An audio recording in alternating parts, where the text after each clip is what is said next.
Welcome to the Present Fathers Podcast. This is the show that focuses on climbing the mountain of fatherhood together.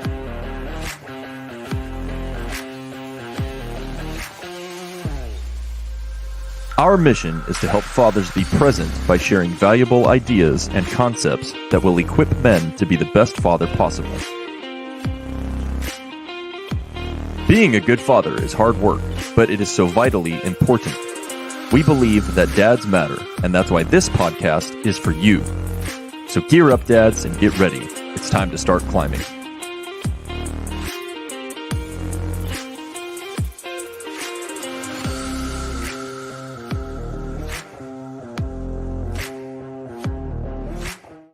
Hello and welcome to the Present Fathers Podcast. Today is a very special episode for several reasons. Number one, it's almost Christmas, and this marks our very first Christmas as a podcast together, so we're super excited for that.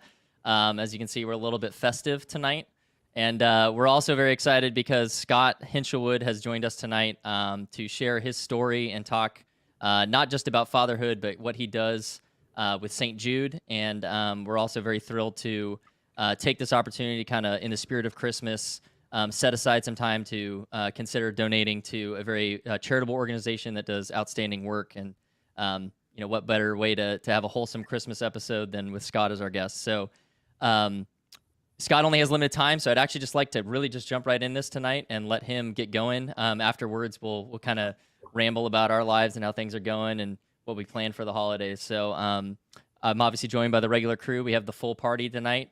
And Scott, without further ado, why don't you go ahead and just tell us a little bit about your early childhood and your experience as a patient at St. Jude, and then how you've transitioned into now working for the organization as a professional. Perfect. No, thank you guys for having me. It's an honor to be here. So I when I was 15 years old, I just happened to be living in Memphis. We had moved out here a couple years before that from North Carolina. Dad got a job. We moved out here, and I was towards the end of my freshman year in high school, had a sore ankle, but I was playing basketball. So, everything hurt at different times. So I would come home after school for months and I would ice my foot down, and I would wear an ankle brace all the time. I always had one of those little lace up ankle braces I wore. And I limped for, a couple months. And finally, by late in the spring, my mom was like, okay, we really need to go to the doctor. You've been limping forever. So on May 1st of 1990, we went to an orthopedic here in town. It was actually a guy we knew from church. I remember walking in and him saying, okay, we're going to get an x-ray, see if you strain some ligaments. And my first thought was, oh, cool. If I get a cast, I get out of class early and somebody has to carry your books. And the hashtag real talk. And he did the x-ray, and yeah, I'll never forget. I was 15 years old. He came back in the room and he was a real jovial guy, and he wasn't jovial anymore. And he said, I need you to get your dad. And so my dad was sitting out in the lobby. And so dad came in and he put the x-ray up on the screen and, said, hey guys, I found a tumor.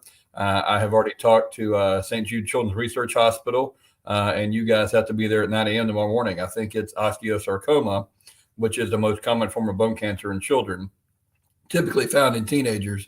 It's funny. My parents and I have talked about it, since then. Obviously, I didn't panic or obviously I knew what was going on. They talked about how they didn't sleep all night, and people always say, well, did you know about St. Jude? And I guess I did. I didn't. I knew it was a building downtown. I think we'd driven by them on I-40 before, but I don't think I knew much about St. Jude or anything about that. But I do remember May 2nd of 1990, walking into the original star-shaped building that was the original hospital back then. And I remember seeing a little bald girl in the lobby and thinking, oh, that poor girl's sick. I'm fine. It's just this little thing in my ankle. It'll be fine. And so over the next week, they did all the tests. They did I called them all the alphabet tests. It was X-ray, MRI, CT, all the scans. They did, and then by the end of the week or the first of the next week, they did a biopsy where they actually put me to sleep and, did a biopsy on the tumor. And within a few days, it came back as osteosarcoma. Now, the good news with osteo is that mine hadn't spread. Typically, if osteosarcoma spreads, the survival rate plummets a great deal. And typically it goes to the lungs. Mine was in my lower left ankle. It had not spread. It was a little bit bigger than a golf ball, but smaller than a baseball. I started on chemotherapy by the middle of May of 1990. I started, within the first week or two, I remember losing my hair. And I remember like at first the roots of my hair kind of hurt. And then by the next day, you could literally just like pull clumps out. Actually had my neighbor across the street, buddy of mine, come over, and we sat on the back deck and he shaved my head. He thought it was the coolest thing ever. So I continued on chemo through about the end of May, and they set us down and had a real conversation saying, hey, with the location of your tumor, the only way for us to get the tumor out is to do a balloon amputation of your left leg. So, wow. I was a basketball player, so that was what I was hoping. I mean, not what I was hoping, I should say, but I was, wanted to play basketball. It's what I love to do. It's what I'd done since I was a kid, and I was, halfway decent at it. I mean, 6'2", white guys make the NBA all the time. Why not me? So that was my hope. But the doctors were great, and they immediately introduced me to the physical therapist, and she basically told me, it's up to you. If you want to walk again and run and play basketball, we're going to give you a prosthetic to do it. Just, you got to set your mind to it. So they did the surgery on June 27th of that year. And luckily for me, it went well. There was no complications. And it took until that November before I was able to walk without any kind of brace or a crutch or anything like that. But I continued on chemo that whole time. And that was not fun. I mean, that was a bunch of different drugs and terrible feelings and blood counts plummeting and being sick a lot and just, not feeling well. So fast forward to March of 91, I got my last chemotherapy. The cancer had not returned. And so luckily for me, with it not returning, I was able to come back they started bringing me back. It was every 6 weeks at first. And then I think it was like every 3 months I would go back for the checkups. And then, they kept in touch. And then as we got to about the 10-year mark, so in about 2000, they released me as a patient. And they said, listen, we've done all we can for you. We're going to keep following you for the rest of your life. And we really want you to, go forth and prosper. And so by that point, though, I'd actually come back and started working for ALSAC, which is the fundraising and awareness arm of St. Jude. So after I got done with treatment, I went, finished up high school and then went to college, got a degree in PR, and then started working for St. Jude right out. I got married and moved to Louisville, Kentucky to work for St. Jude all in 10 days there. And make a long story short, we were in Louisville for about a year with St. Jude and transferred back to Memphis and been here ever since.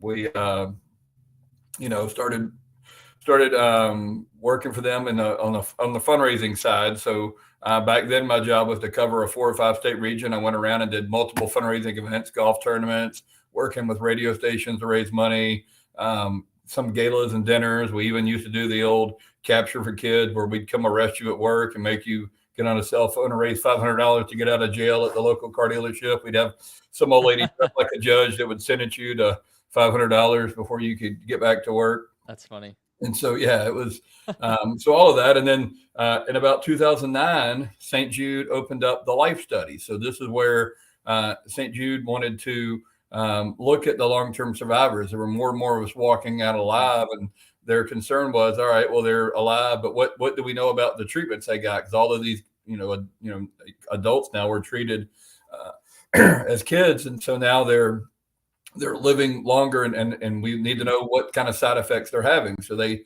started bringing us back. I go back every 3 or 4 years now for a full workup. I'm there for a better part of a week. Wow.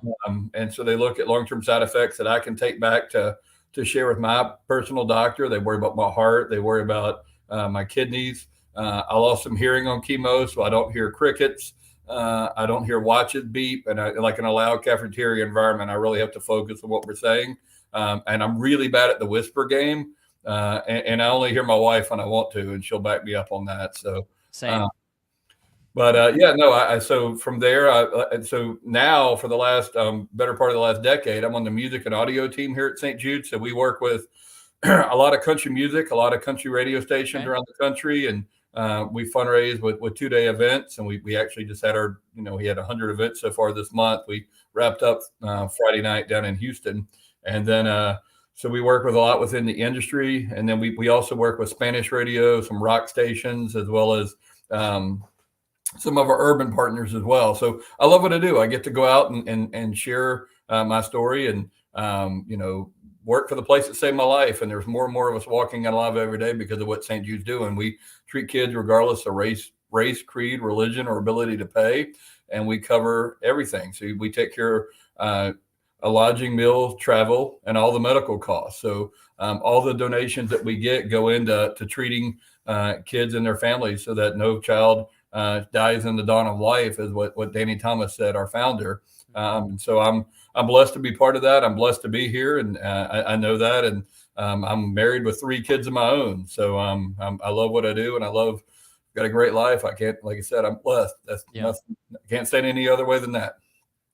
What an incredible story, Scott. A lot of times you hear all the negatives of cancer. It's nice to hear one where, you have a family now. You obviously lived a pretty long life already, and you're paying it forward too. So thank you for coming on and sharing your story. I guess my first question would be kind of just talk through how challenging it was. You were an athlete, and then you had to lose your leg, and obviously your life was going to be way different.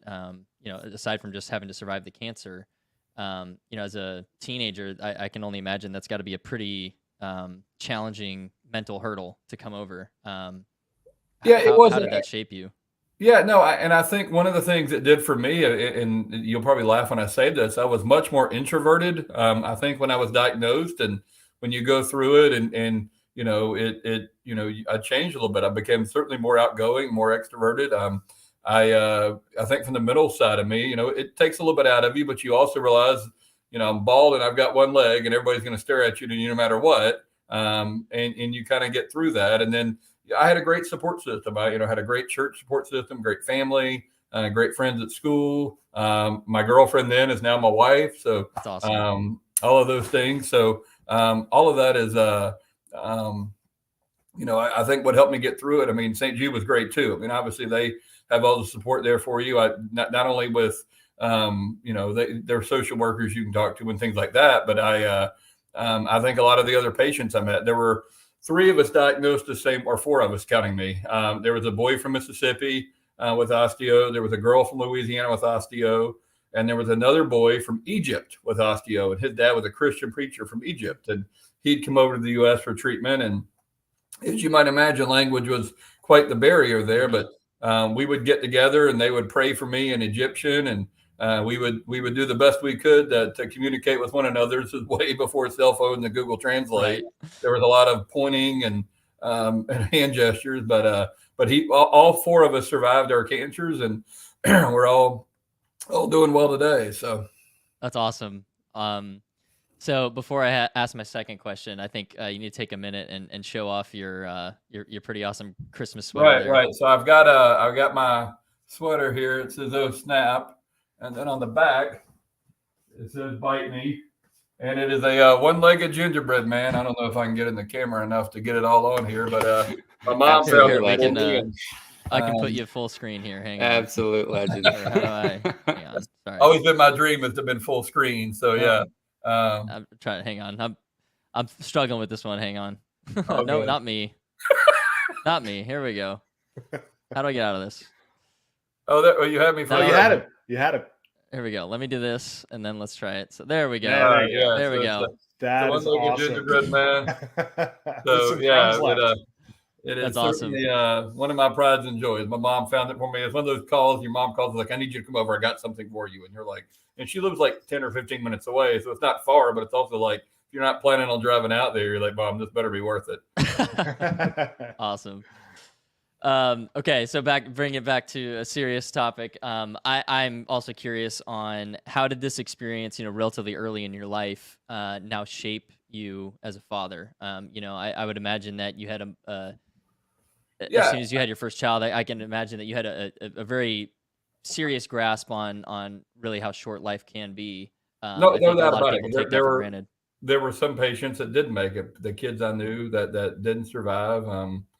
And so, yeah, I think when you become a father, it means more. You know how precious life is, and to live every moment. Because even when my daughter Caroline, who's 22 now, was born, she was she had no major health problems, and back then she has Crohn's now. But I mean, my middle daughter is doing well. Ashlyn is 20 now, and my son's 18. But when he was born, he got sent to the NICU because he had real bad acid reflux that was keeping him from breathing. So we brought him home on all the monitors and all the other stuff. So yeah, no, I think from a father perspective, yeah, you realize how blessed you are to grow up and have kids, because some people that some of my fellow patients who were treated, some of their treatments kept them from having kids of their own. A lot of them had to adopt or do other things. But I was blessed that we've had 3 healthy kids, and all are doing well.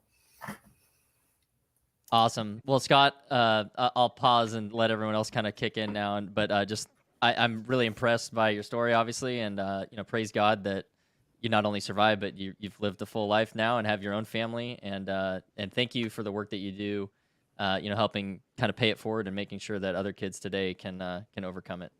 Thank you. Yeah, no, I love what I do. Thank you. Yeah. Yeah, right, Scott, guys. thank you so much for being here. I was reading when we went up there, we had dropped off some gifts one year after the St. Jude Marathon to some of the kids. My wife and I had some extra time, and we were looking at the shrine. And guys, if you ever get a chance and you're in the Memphis area, visit St. Jude, but visit the shrine. It's so humbling and beautiful. And it talked about how after 6 decades, you guys' survival rates for children's like 94%, which is just incredible. I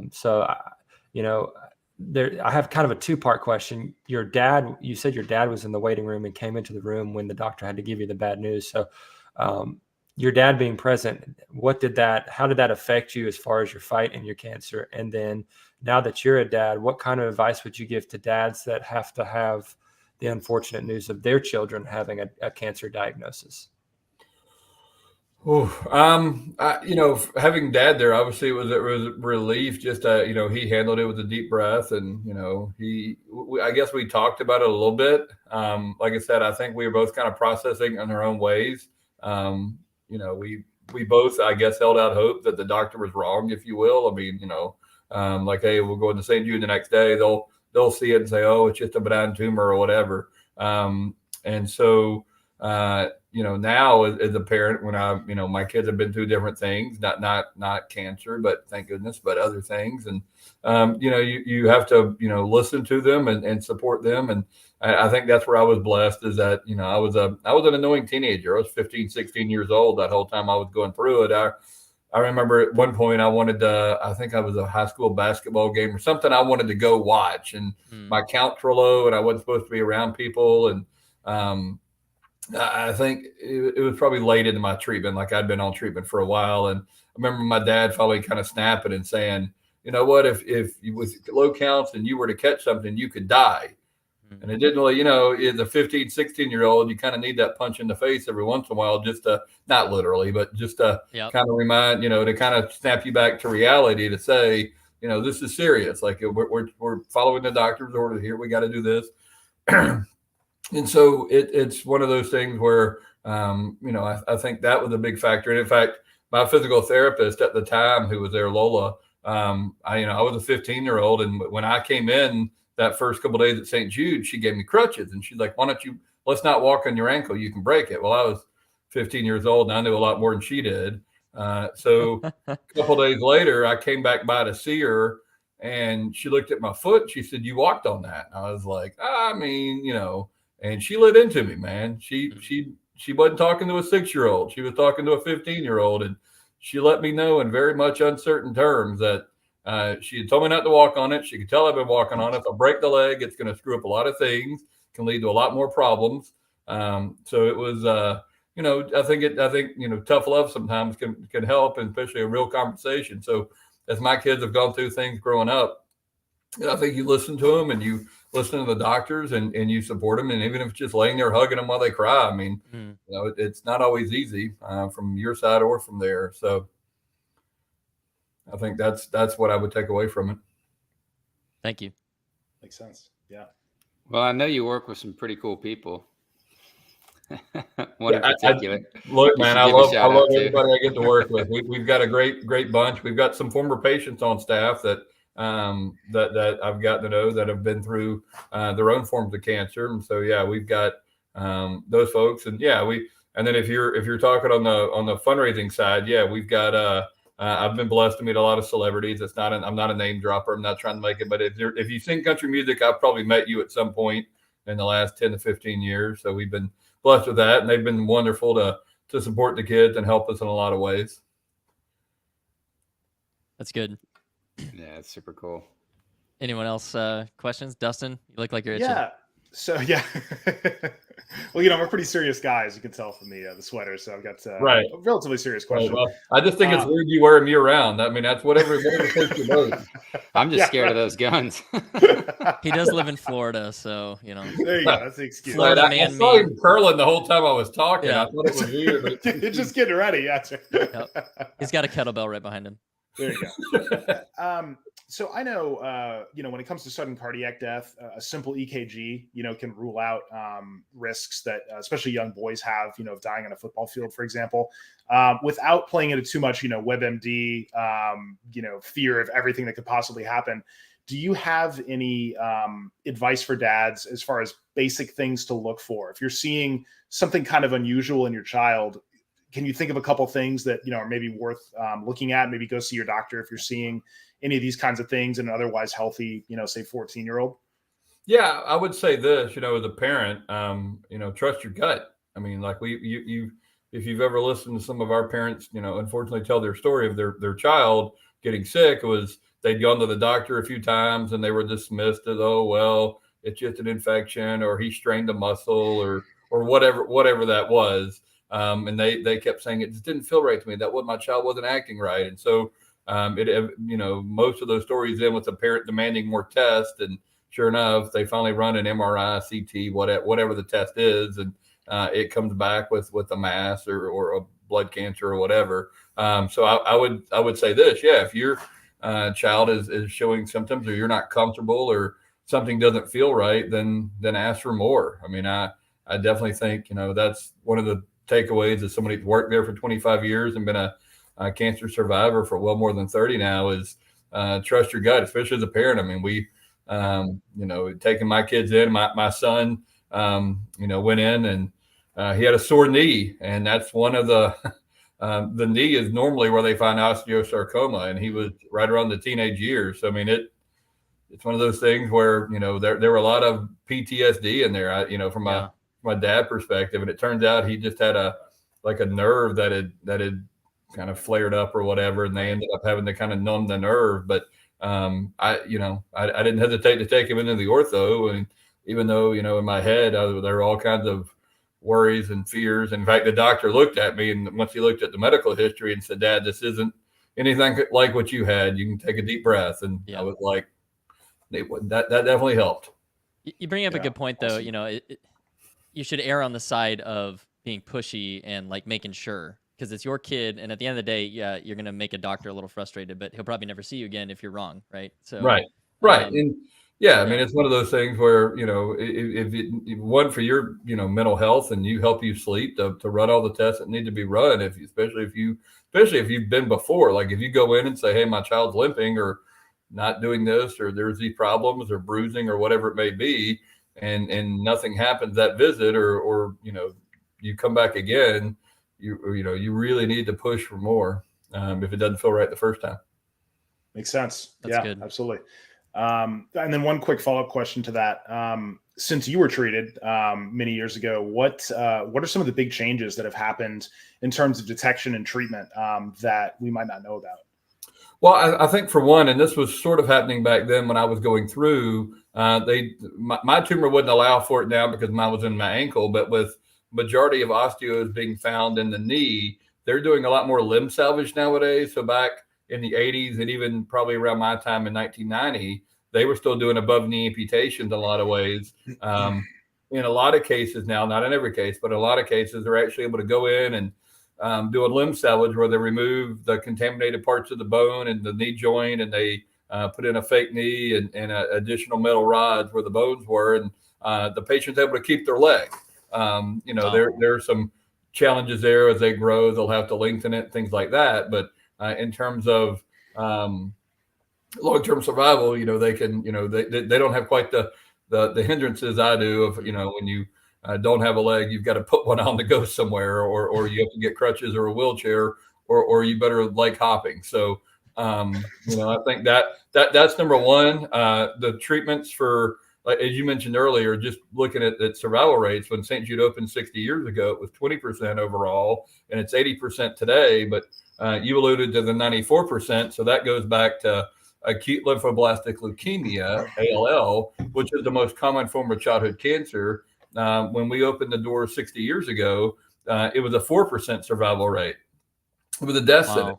And so today that's at 94%. When Dr. Pinkel, when Danny Thomas asked Dr. Pinkel to be the first medical director, this guy's from Stanford, he's well known, well beloved, and they're like, hey, you want to come be the first director of the children's hospital we're opening in Memphis? We're going to try to cure childhood cancer. And all his colleagues laughed at him like, yo, man, you're just throwing your career away to go chase childhood cancer, and nobody's going to be able to cure that. You just make those kids comfortable till they pass away. And so I think that was, kind of the starting point of, we were lucky to have, a director who came in and believed in trying to figure out what we could do to eradicate childhood cancer, or certainly improve the survival rates. And by the 70s, we were doing chemotherapy, and like I said, the survival rate now is over 80% for at St. Jude. So we're not there yet. Like as one mom said, if we're 4 out of 5 make it, but if you're the mom of the one, it matters the most. Yeah. Still incredible. What progress. That's a beautiful thing. Yeah, definitely. Absolutely. I just had one question for you, and it's pretty simple. So outside of, financial, donations, what are ways anybody can locally or like nationally contribute, or, I guess? Well, number one, I would say go on stjude.org. You got scrolling there on the bottom, and look for volunteer opportunities within your area. If you're looking to put man hours in or help and plan an event or be at an event, do a walk. We got marathons around the country or golf tournaments or whatever. Certainly we have a list on Amazon as well that you can donate to some of the lodging facilities, because we put our patients up for long periods here. We have Tradelta Place, which is kind of a hotel on campus for patients that are going to be there less than 2 weeks. So that's usually newly diagnosed or somebody back for a checkup, and it's 100-room hotel just for our patients on campus. And then there are a couple other places that are longer term, like Target House, which is, and it's an extended stay. It's 100-bedroom apartment, 100 2-bedroom apartments here in Memphis, and those, everybody there is a St. Jude patient, and we have transportation to and from the hospital every day. But we give them meal cards, and we take care of all their food and everything. But they constantly need paper towels, or there's also a toy list on there. So if you go to Amazon and look up St. Jude list, and they can give you a list of things you can buy and ship in, whether it's paper towels or crayons or Legos or Barbies or whatever it is for our kids. Because a lot of times with the younger kids, especially if they're going through a procedure, they'll say, okay, if you hold still, we'll let you pick a toy from the toy closet or whatever. Or if you're behaving, and because it's you have to lay still for a while, or they may have to start an IV, and that's not fun for anybody. So they'll certainly bribe with toys, because it certainly can at least try to take your mind off of it. Right. Yeah, that's good. Yeah, because I know, especially nowadays, right, with inflation and everything, there's probably a lot of ways people maybe can't give a whole lot on the money side, but time. And, right. But effort, Well, like you said, if you can't give money, there's plenty of other ways to help, and we need all of them. That's awesome. Good deal. All right, guys. Any other deep questions? Brandon came out hitting hard with the deep philosophical one there, so it'll be a lot hard to top that one. Yeah, I got a. Oh, sorry. Go ahead. No, you go ahead. Go ahead. Dustin, go ahead, and then Brandon. What's the follow-up like for young adults? Let's say you're 15, 16. Maybe you're not in with your parents all that great. You're still dealing with this issue. What are kids like 19, 20, young adults? What kind of options do they have? So, meaning if they were treated before, or like if they were diagnosed in 19 or 20? Yeah, let's say you were diagnosed at 19 or 20 and you're kind of dealing with that situation. That's a flexible topic there. So you have to, a lot of cancers, depending on if are they developmental or are they childhood cancers, because a lot of adult cancers present a little differently than childhood. Childhood cancers are certainly developmental cancers. And St. Jude treats up to 18. That number is a little bit flexible. We've had some 19 and 20-year-olds come in, depending on diagnosis and all those type of things. And so I think that's the simple answer to your question, is that it depends on their diagnosis and where their disease is, and is it something that we're treating? And we've got 60 open protocols, so it probably could be. But if it's not a childhood cancer, that kind of changes the conversation as well. So it's the type of cancer that's the bigger issue than the age. Right. Well, type of cancer, age is certainly one of the factors. I wouldn't call it a main factor, but it's certainly a factor. But yeah, it depends on the type of cancer, if it's a childhood cancer or not. Like I said, the colon cancers, the breast cancers, those type of cancers typically are not childhood diseases. They're, adult cancers, if you will. So those aren't necessarily ones that we treat. Gotcha. Awesome. Okay. Good to know. Thanks. Brandon? Yeah, no, I was just emphasizing that, I constantly see diagnosis on dad groups and social media, where their kids are coming down with cancers. And, I just feel like it's so important for those dads to know that there's positive outcomes, and that there's resources like St. Jude that are so crucial and important. So I just want them to hear, straight from the horse's mouth, so to speak, that, their kid can get taken care of and have a great outcome and a great life afterwards. So.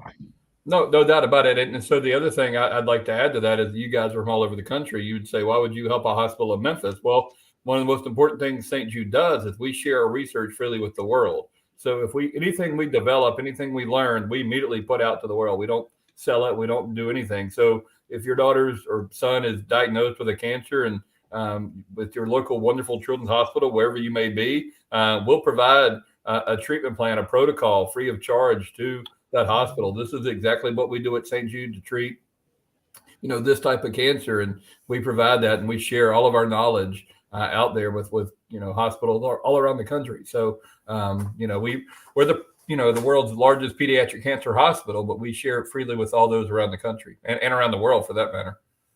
Yeah. That's kind of rare, unfortunately, nowadays, right? With big organizations Right. Well, it's like I working with country music and different artists. You tell them, if you write a song, you want to get paid for that. Like, that's your livelihood. Well, at St. Jude, we're almost trying to put ourselves out of business. We're trying to share our research with everybody. And if somebody can make it better or learn something new from even what we have done to improve it, then we'd love to take that and use it to improve the childhood cancer survival rates. Yeah. I guess I was just commenting on how I love that it's the heart and the genuine drive of what founded it in the first place is still alive and well today. And I think that on a personal level, that makes me a lot more inclined to want to support and contribute and things like that, because that it's not there's no ulterior motive. It really is about saving kids and ensuring that they can have a future. Yeah. And the only thing I would add to that is kind of how we came about. I mean, the Danny Thomas story. So Danny Thomas was his parents had immigrated from Lebanon. He grew up in Toledo, Ohio. He dropped out of school in 7th grade to go get a job to help the family, and eventually got married and was living in Detroit in the 1940s when his daughter Marla was born. And he wanted to be an entertainer. He wanted to be on the radio or on TV, and everywhere he went, every door slammed in his face. And now Danny was a devout Catholic, but he went to the church there in Detroit, and he prayed to St. Jude, the patron saint of hopeless causes, said, help me find my way in life and I'll build you a shrine. And he took the last $7 he had and he put it in the poor box. And he's like, I need that back tenfold tomorrow, because it was going to cost him $70 for the hospital bill for his daughter. And a couple days later, he got his first job in radio, making the hoofbeats of the Lone Ranger's horse. And then he really hit it big. He got to do a commercial as a singing toothbrush. So he was really making it big. And his first permanent job was doing soap operas on the radio. So let that sink in for a minute. And then from there, somebody challenged him to do stand-up comedy. And so his real name was Amos Jacobs. But he was too terrified that when he did stand-up comedy, he would be terrible. So he took his brother Danny and his brother Thomas's first names and he put them together. He figured if they boo me off stage, at least they won't know who I really am. And it turns out he was really funny. And he, became a stand-up comedian, went out to LA and became a TV star. And so by the 1950s, he was a mega star. And he never forgot his promise. So he called up his former childhood priest at this point, who was a cardinal, and just said, "Hey, I made this promise to St. Jude to give back. I need you to help me figure out what that looks like." And so that cardinal had just left a parish in Memphis, and he knew the business leaders and the mayors, and told Danny, in the South, they're up building a lot in the South. I mean, there's segregation, but I think you'd be a good place for you to start St. Jude. So Danny, that was the only connection Danny had. So he came to Memphis, met with the business leaders and some of the mayors. And one of the first things that was talked about is we had Le Bonheur Children's Hospital. We got a children's hospital. We don't need another children's hospital. And a couple of the doctors said what we need is a place to build to treat pediatric cancer, that are, kids are dying. As I said earlier, it's a 4% survival rate at this point. Yeah. Also, while he was here, he read an article in a local newspaper about a little black boy down in Mississippi who got hit while riding his bicycle. And because of the times, the local hospital refused to treat him. And by the time they tried to get him to the other hospital, he died. So when Danny came back the next day, he made the announcement, "I want to build a hospital that treats kids regardless of race, creed, religion, or ability to pay," which is just insanity in the 1950s in the South. And he was a powerful, rich guy that knew he had, a dream. And so he formed ALSAC in 1957, which, as I said earlier, is the awareness and fundraising arm. He had enough foresight to do that. It stands for the American Lebanese Syrian Associated Charities. As I mentioned earlier, Danny was Lebanese, and he celebrated, they've done so much for us in this country, we need to give back. And then the hospital opened up in 1962. So it took 5 years to raise enough money to open it. But he started turning to the Lebanese community. Then he got the Hollywood friends involved. And then he kind of took it on a grassroots effort. Danny and his wife would drive around the country to Elks Lodges and things like that. And tell some joke, tell a speech, and then ask people to give money. And so that's really how it started. It was one man's dream. And it wasn't just something he put his name on and said, "Put me on the red carpet and take my picture." He very much followed his dream and stayed involved till his death. And now his kids and even his grandkids are still involved with us today. That's a really powerful story of just not just kind of the personal kind of drive, but never being deterred, right? Because like you said, there's a lot of factors. A hospital that would see anyone in the South in the 50s was pretty radical at that time, to say the least. And not taking no for an answer, and making sure that his dream came true. That's an awesome, what a great foundation. And so it's no surprise to me that to this day, the hospital and the fundraising organization is still functioning, very, very true to what he probably intended from the get-go. Definitely. Yeah, no, it's amazing that one man's dream carries on. And, we're blessed, and nothing about his dream has changed. We still live by the same words he said 60 years ago. So we try to do, everything the right way. Before and previous episodes too, we've talked about legacy and how important that is as men and as fathers. And I mean, just look at, we were talking 1950s, and here you are today. It's 2022, almost 2023.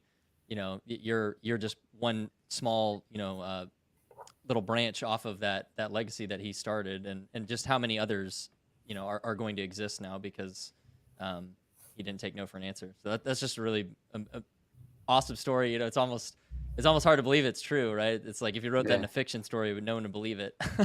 Right. So. Yeah, it's pretty cool. And actually something else that's pretty cool that I've noticed on some feeds, with some of your coworkers and stuff, but that shirt, it says, "This shirt saves lives."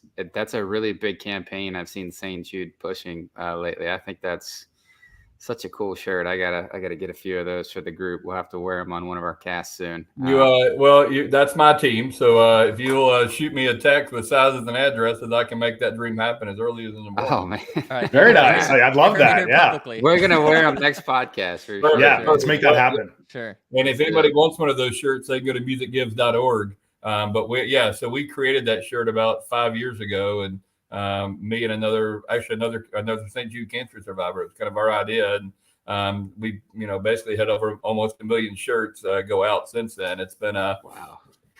Kind of one of those cool things. You talk about legacy. I was involved in the very early stages of that. So we love it. It's funny you brought it up. We even have celebrities asking us for it. It's instead of us knocking on doors, we've had like Terrell Owens came to the hospital. Get your popcorn ready. Dallas Cowboy wide receiver. Yes, love it. Buddy. The first we're thing Cowboys fans, all of us. Are you okay? George. Me too. All right, yeah. George hates the Cowboys. He's a that Packers group fan. is that's too sad of a podcast to talk about right now. This man.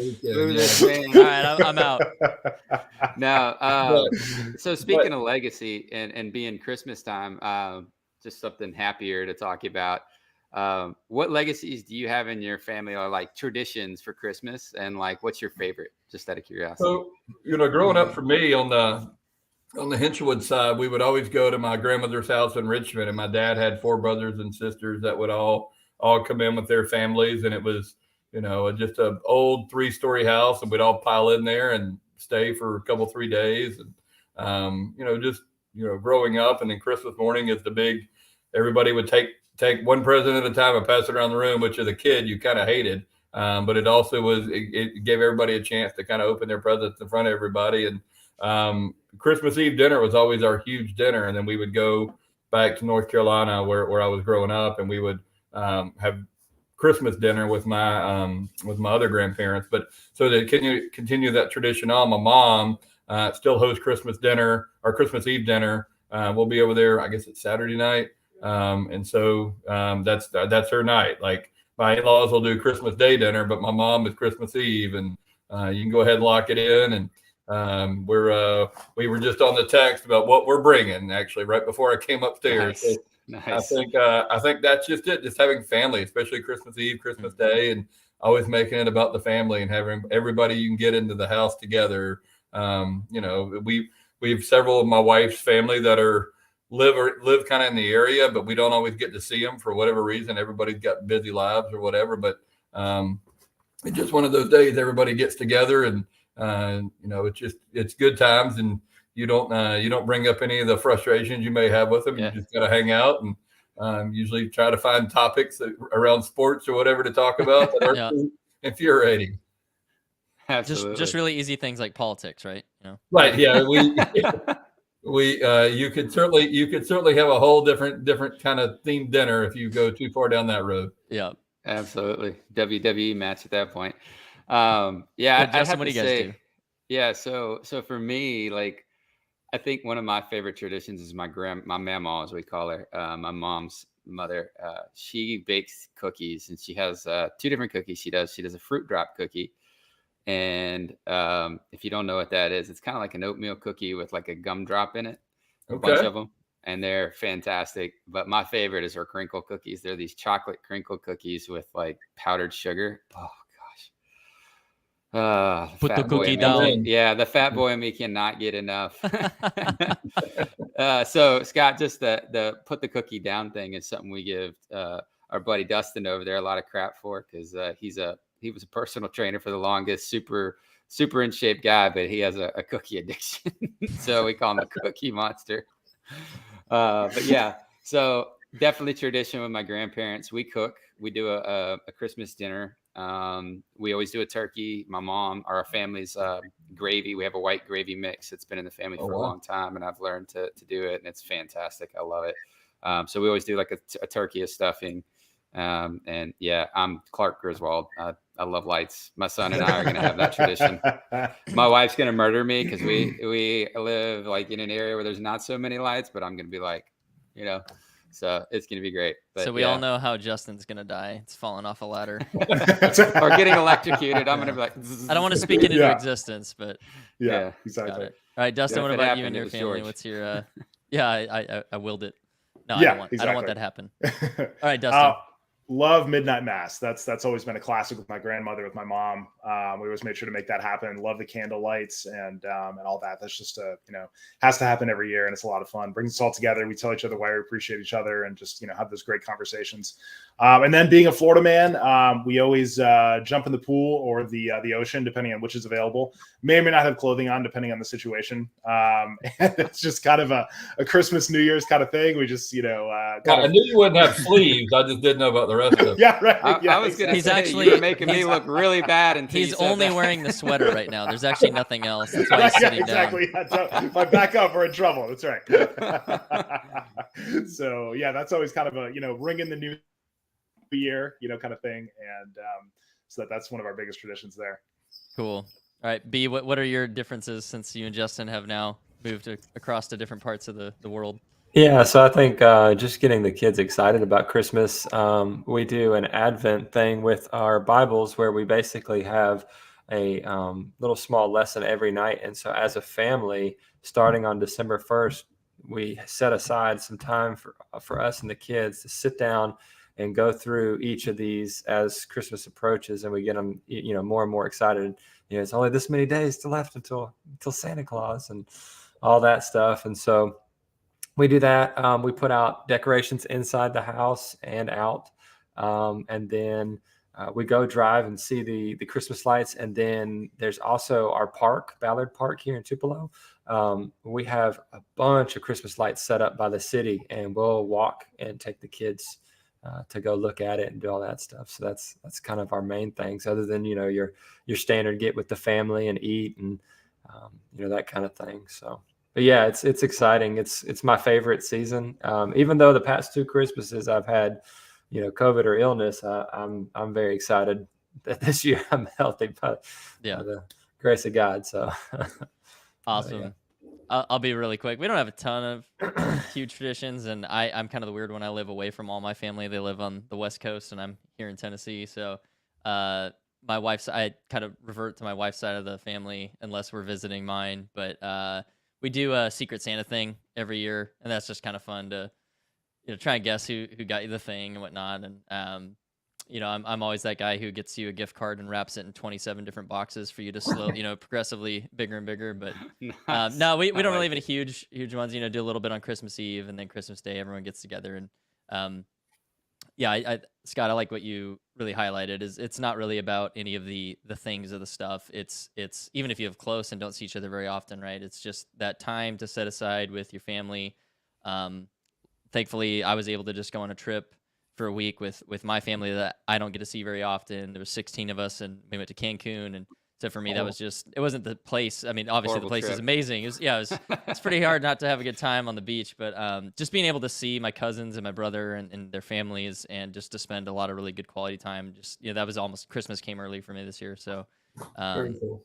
That's cool. And so I think that's something that we should all just remember too, is to make that time, especially as fathers. It's important that you kind of set that example with your families and make the effort, make the time to go see your family, and if there are troubles or past grievances, kind of just bury them for a little bit and focus on the quality time and the memories, because life is short, life is unexpected, and you'll look back and want to have those memories one day, or your kids will, right? So Yeah, and time's something we only have a little bit of. And I'll say this, man, like I live away from my family as well. I'm down here in the boot, and I have to say, man, it's hard because there's been a few Christmases we haven't made it back up there. But my thing just would be to encourage fathers, take the time, because life is so fast paced in our time currently today. And this is the one week or two where you really need to slow down and just try to concentrate on a little family time. It's funny you say that.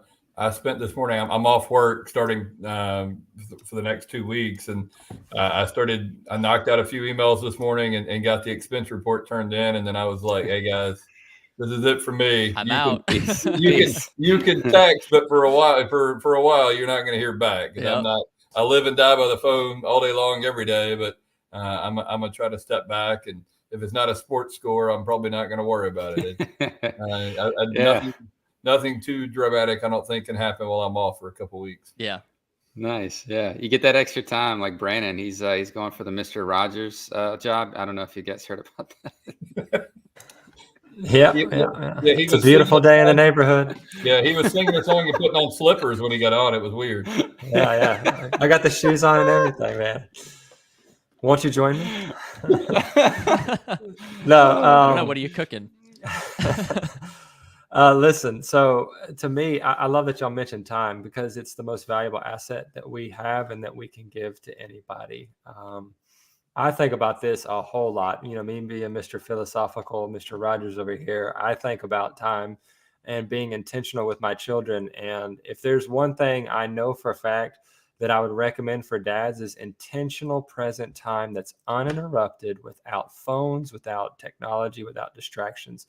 That's the things that your kids will remember when they grow up, and they compound these memories. So like you might think it's just, oh, it's just a basic memory. No, these are grand memories that will just be huge in their development of their life and everything. So guys, take a little time this holiday just to devote time to your children, because time's the most precious gift we have. We don't get refunds on the time we give, so it's huge. And so that's the one thing I would want to encourage dads to do, is just make sure that you're giving that most precious currency to your children and not somebody else. That's good, Brandon. All right, Scott, I know you've only got a few minutes left, so one final question for you, time permitting, is what do you think, from your point of view and your experience, what is one of the one or two top most important things for dads to do, especially today, or that they should be, Well, I some think, advice, I guess. be present. Like you said, and I'm guilty of it just as much as probably anybody else with being on the phone or, surfing or looking at whatever and not, hearing exactly what my son or whoever's talking to me saying. For me, I do say on the flip side, I do text my kids almost every day, different things, maybe not on a group text, but just, I got a daughter my middle one is, she's living on her own. Like a couple years ago, when she turned 18, she was a pandemic graduate, May of 2020 from high school. And she really wanted to live on her own and make her own money and make some, it was good for our relationship. I'll say that. She didn't like living at home and I'd want to know where you're going, what time you're coming home, and all those kind of fun questions. And she was, it was weird times anyway with the pandemic, but I'm dang proud of her. She's out and about, and she's in school, majoring in business, mainly online, but she works full time. And my oldest graduated nursing school last week, so she's got a job lined up at Le Bonheur here, our children's hospital, which has always been her dream. And then my son is graduating high school. Kevin's graduating this May, and we're figuring him out right now. He's probably not going to college right away. He's been interested in automotive, so we're figuring out exactly what that looks like. But I think, being involved with your kids and knowing what they like and don't like, and having, as I've got young adults now, as my daughters are getting older, we have different conversations than we had, 4, 5, 6 years ago about, my daughter, when she starts this new job at Le Bonheur, I'm like, okay, you got to start tucking away money, whatever they allow you to put into that 401k or retirement plan, whatever it is, like start, now's your time. The more you put in at 22 years old, that's going to help you a lot farther down the road. So, those kind of conversations are a lot different than teaching my son that, when you do get a paycheck, you don't need to go spend it all on, gas station candy and Jolt drinks or whatever, like you. So it's just different conversation depending on your kid. And, and I think growing up, it was, for us, it was always, trying to figure out with different personalities, because our oldest was always she was kind of the goody. I mean, she was always wanting to do whatever you said. She didn't really get into trouble a lot. And then my middle daughter she would always find the limits. And then my son's kind of in the middle there, but it was just always figuring out, best way to parent. And it's, not always right. I mean, you think you're right, but you may not have done it right, but you did what you thought was best, but you're present for it. I mean, I traveled a lot when my kids were little. So my wife did an amazing job with 3 kids running around while I was traveling for work. Justin, I think you had something to say. Yeah, so to add on to something that you guys were talking about time and stuff. So like, I just want to kind of reiterate something since we are talking about St. Jude. If any of you fathers, anybody have extra time this holiday season and, you don't have a family, or you do have a family and you get to spend a lot of time with them, or you want to do something constructive with them, I'd highly suggest volunteer your time for St. Jude. Help out another family, help out a group that does fantastic things. I just kind of want to drive that home, because St. Jude does, like we've said, so much for people. And I think we should also be present in the lives of others, not just our own families, and try to teach our kids what it is to be, present in helping others. So well said. Yeah, no, there are events all around the country. So you can look up, local St. Jude events. And then, like you said, you may also meet a local family. So depending on, how that works out. Yeah, really you good. never know. I mean, that your family could be one of those families and one day, and you might need that helping hand. So Absolutely. Scott, I know we're getting close to the hour here, so if you need to go, I just don't want Yeah, speaking of commitments, my son just got his driver's license, so he's Yeah. wanting to drive us around and look at Christmas lights. So I told him I'd be done by 8. Alrighty. To keep that commitment. But look, I appreciate. First of all, thank y'all for having me on, and certainly thanks for talking about St. Jude. I wouldn't be here without him. So if you'll text me sizes, and I'll send you all this shirt save lives. I'll get those out to you, man. and addresses. Just text that over to me tomorrow. We'll get that done. Awesome. And we'll but we appreciate you guys and featuring us, and we look forward to ever want me back, let me know. I'll make sure my people let me know. Absolutely. Well, maybe man. we can do a meetup somewhere at an event and do a That'd live be great. episode or something from an That event. would be Something. incredible. Oh yeah, love Well, that. that'll take some logistics, but that's what we should do down the future. But Scott, Or thank you so volunteer. much. Yeah. Or volunteer. Yep. Yeah, Scott, awesome. really appreciate your time. Have a Merry Christmas and a Happy New Year with your family, and good luck driving with the new driver through the lights. Don't hit any houses. Yeah, don't drive any Mustangs either. Yeah, don't drive Mustangs. Merry Christmas. All right, Scott. Merry Christmas. Thank you Thanks so so much. much. Have a Merry Great to Christmas. meet you, Scott. Pleasure. Yeah, Nice to meet you all. Thanks, Take Scott. care. awesome. All righty. So just one final thank you, Scott, and to St. Jude for all the work you do, impacting just millions of lives, at least 1 million lives, right? Just so we please implore you to consider a donation or your time this Christmas season to help that organization, because I think it's probably one of the most purest forms of helping others that there is out there today. So we hope you consider that. So, all right, boys. With that piece out of the way, let's do a little catching up. Justin, why don't you start? How long has it been since our last episode? A month almost? I feel like it's been a while. It's been a hot minute. It's been a minute. Last episode I was not present, unfortunately. I was traveling to see the family for Thanksgiving when you guys had John Michael on, and what an episode, man. I hate I missed it. I cannot wait for him to come back, because he seemed my wife even was like, man, he knows what he's doing for sure. And she was interested in that and what all the things he had to say. And we've taken some of the stuff. And his group was really quick to reach out to me too. Super helpful. I got to get back to them soon, but I have been, as always, just, I guess blessed, man, just busy at work. We brought on 2 major groups, and I've been dealing with that. I traveled for a conference. I traveled to my best friend's wedding via car, and then my cousin's wedding the day after. I pretty much drove through 10 states and 2,400 miles in about a 4 or 5 day span. So that was interesting. It's a lot of moving.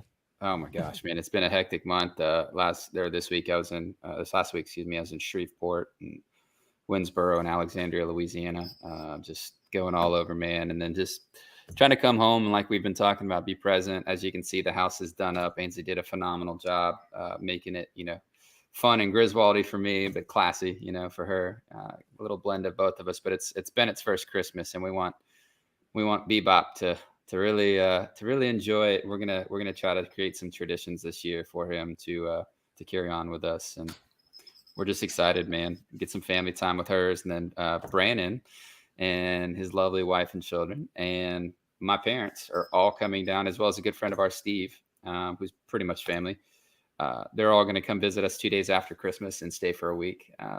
And we are really excited to host them and let the cousins play with Bennett. And we've got a whole game room for him set up. And I guess the last thing, speaking of game rooms, My office is going up tomorrow. Actually, we got a custom desk coming in. All my LEDs are going to get installed. My new microphone boom, new camera, new PC. Thank you, Brandon. You spent countless hours building for Dustin and I. We are so stoked about our new PCs. We are going to have a great setup. You will not have to see my living room anymore. I will have a great setup. So I'm very, very excited. And some surprises. I'll show you guys eventually. But yeah, I'm stoked about that. That's a little Christmas present from the wife and Bennett. So we're going to use it hopefully quite often. We'll see. Awesome. All right, man. Well, we're glad that you're back for this episode. And the reason, for anyone who's wondering, the reason he couldn't make last episode is because he was going to see Brandon and the extended family for Thanksgiving. So it was a very valid reason to not be on the podcast. But Absolutely. yeah, I really loved our last episode. John Michael's just he's a really passionate guy. He speaks with a lot of authority, and man, I was getting motivated listening to him, so definitely want to have him back in the future. There's actually a couple of guests we've had in the past. I'd like to kind of get them all together. I think they'd really feed off each other, but absolutely. Yeah. Welcome back, man. Glad you're here. Thanks, man. And yeah, I think I'm excited for what's coming in the new year. I think we've got a lot of ideas pulling together, and we're constantly learning and improving ourselves. And yeah.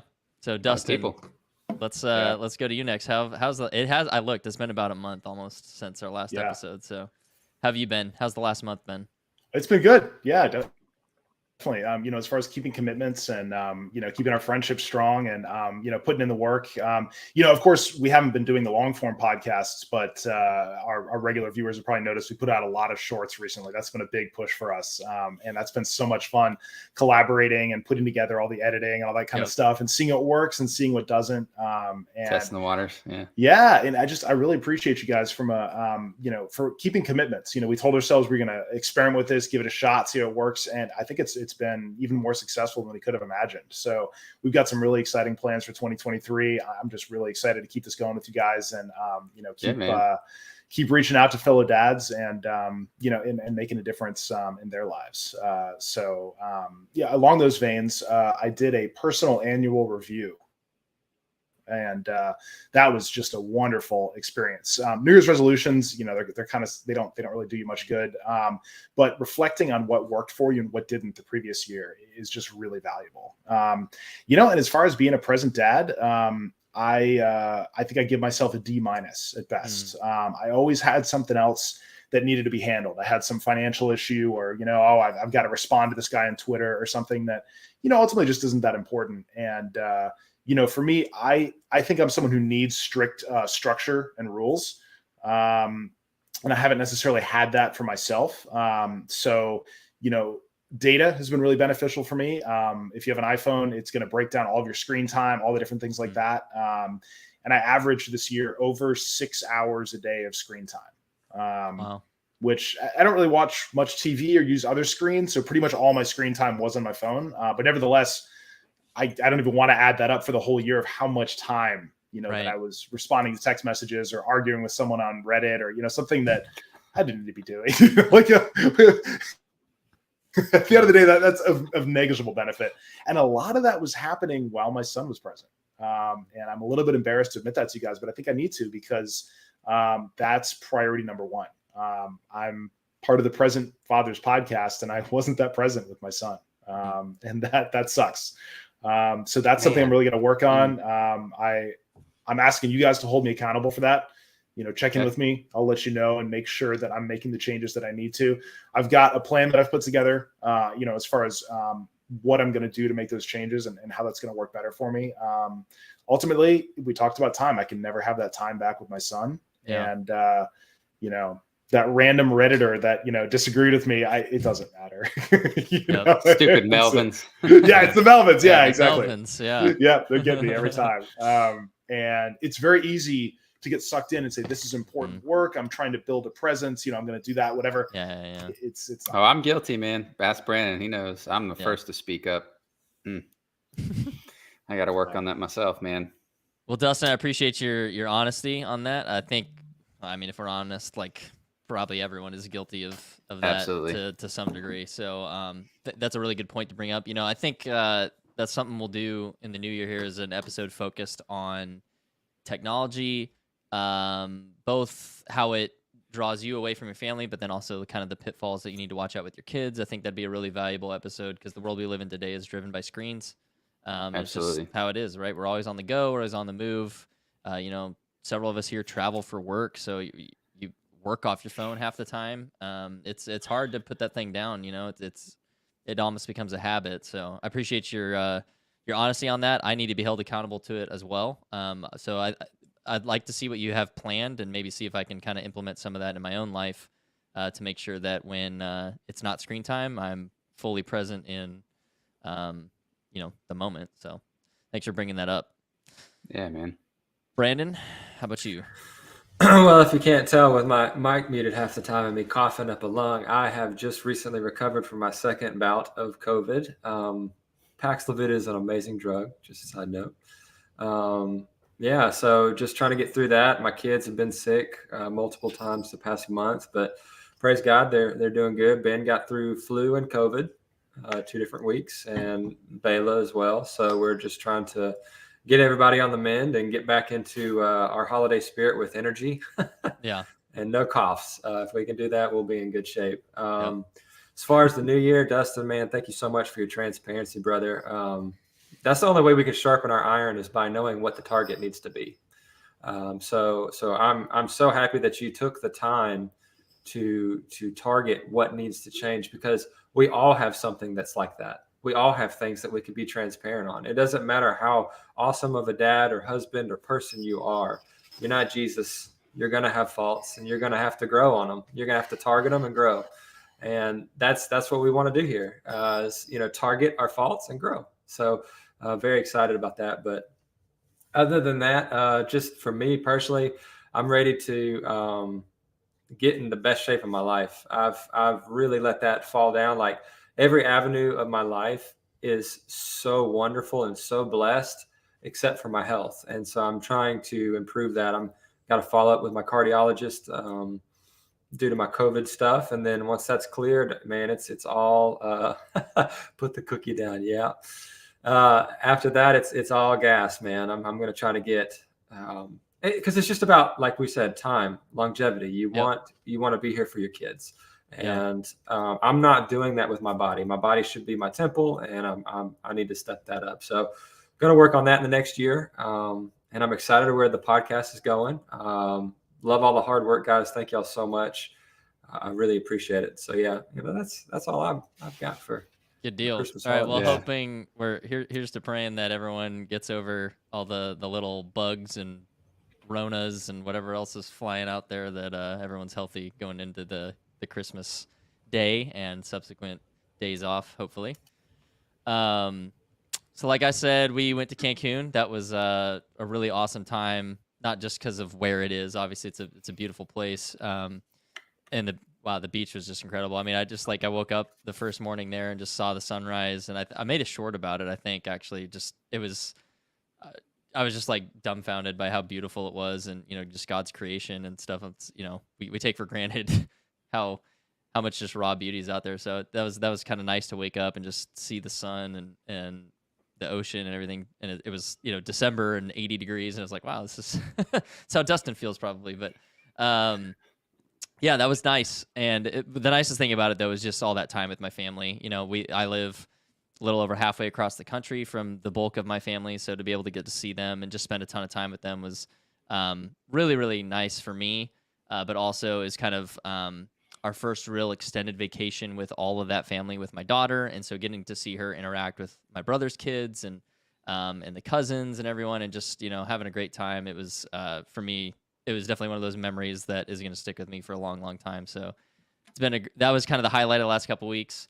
Other than that, not really a whole lot going on. Kind of just that was it. We were just focused for the trip, get everything squared away before that. Now that we're back, I've been like Brandon. Not that I was super out of shape, but really taking it serious on trying to make sure that I'm being very intentional about my health and fitness, and just overall, one, setting a good example, but also just being healthy for the long haul. And for Christmas, we're just staying here now. We kind of had our big trip, just gonna see the local family now and enjoy the time off. I had one meeting today, and I basically did nothing after that, and I don't feel bad about it. So that's going to be the next couple days for sure. And yeah, Merry Christmas and Happy New Year. Yeah. I'm really pumped for the new year Merry coming Christmas. with our podcast and episodes, and I've rambled enough now. So let's do the next thing that is a must. Let's one by one. Let's see how I can figure out how to highlight everyone. We'll go Dustin first. Let's show off that beautiful cut off Florida ugly Christmas sweater. Oh yeah, look at that thing. It jingles too. Listen, the jingles had me laughing a little while ago. I was trying not to laugh, but I can just imagine like you need to wear that while you're. Dude, it's got a flamingo on it. I just noticed that's all like flamingos and stuff. That's so classy. So Florida. hit him with the flex, man. Show him your amendment rights. Oh yeah, there you go. Them guns.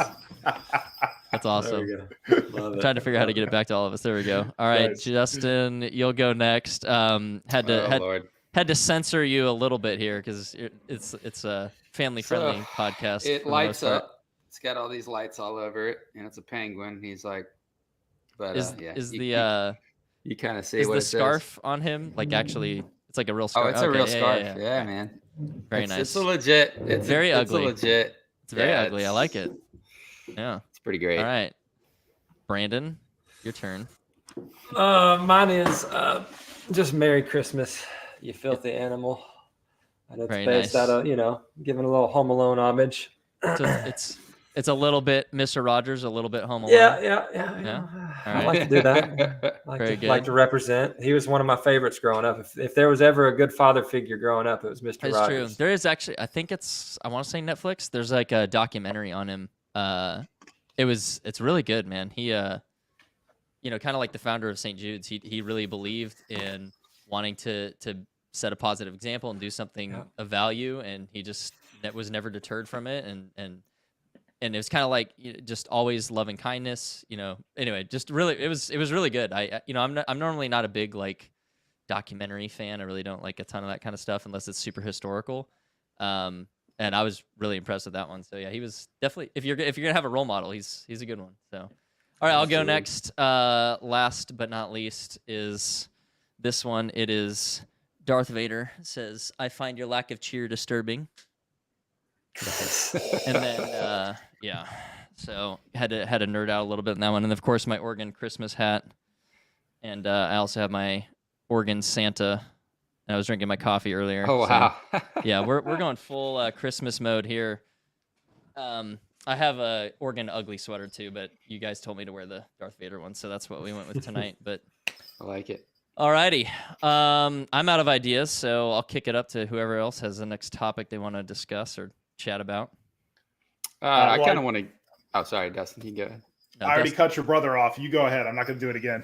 I was gonna say, let's go a little bit into some of the ideas we have for next year. I'll say, a few people I have in mind, if that's okay with you guys.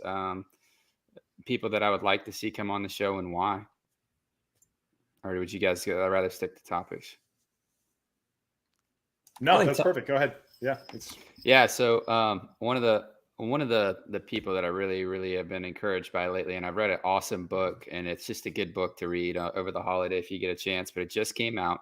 There's actually two books. One's by David Goggins, and the other is by Tyson Fury. So Tyson Fury is, if you don't know him and you live under a rock, he is the world heavyweight champion, and he is undefeated. He's never been beat, and he's gone up against some incredible opponents. And it's a book about him and mental health, how he almost lost his battle to it.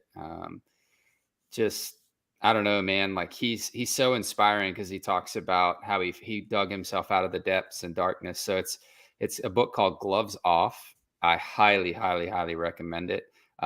He is English. He's from the UK, and it's just such a fantastic book, but it's also it's narrated by him and the British gentleman who does the voice from that Geico Gecko of all people, which is really cool. So it's very entertaining. And then if you get a chance, speaking of other podcasts, Joe Rogan had David Goggins back on, and I'm a massive fan of David Goggins. David has a book out that really talks about like life in general that I think could help a lot of dads, and it's called Never Enough, but it's it's phenomenal, man. Just I'm getting into both these books, and my point is both of them speak on some topics that dads struggle with, and they are both dads, and they talk about how fatherhood kind of helped them go into different aspects and different things in their life. But it's definitely worth a listen to both of them. So those are two of the topics or books I'd like to cover, and possibly maybe even get them as guests possibly. So awesome, love Good it. deal.